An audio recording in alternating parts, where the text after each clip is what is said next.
Әз Наурыз мерекесі қылымнан 30 күн ойын, 40 күн қызыққа толы күнмен аталып өткен.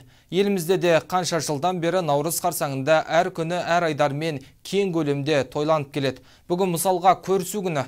Тараздықтар көктемнің келуімен бір-бірін құттықтап көрісіп, көктің шығуымен мәре-сәре болуда.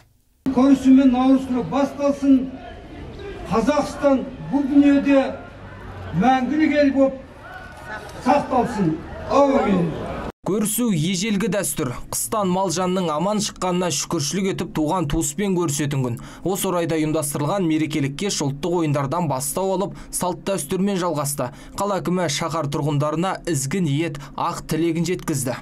Мен осы мүмкіншілікті пайдаланып, бүкіл Тараз қаласының тұрғындары, бүкіл елімізді осы көрісу күнімен құттықтап, әр отбасына тек қана жақсылық, әр отбасында той болсын, тек қана жақсылық болсын деп тілегім келеді. Наурыз қазақша жыл басы, сондықтан бұл мерекеде әрбір адам жақсылық, береке, тыныштық тілейді. Бүгінгі көрісу салтанатында тұрғындар көтеріңкі көңіл күйде бір-біріне амандасып мәре-сәре. Ақ дастархан да, би мен ән де, тіптен ақ жарма тілек те осы жерде болды. Бишілер би билерді, ақсақалдар бата берсе, ақындар арна орнады. Көрісу күні немесе амал мерекесі бүгін басталды. Осы бүгіннен басталған ұлыстың ұлы күні бірнеше күнге, тіпті сәуірдің жақсы тәуір күндеріне шейін ұласуы керек.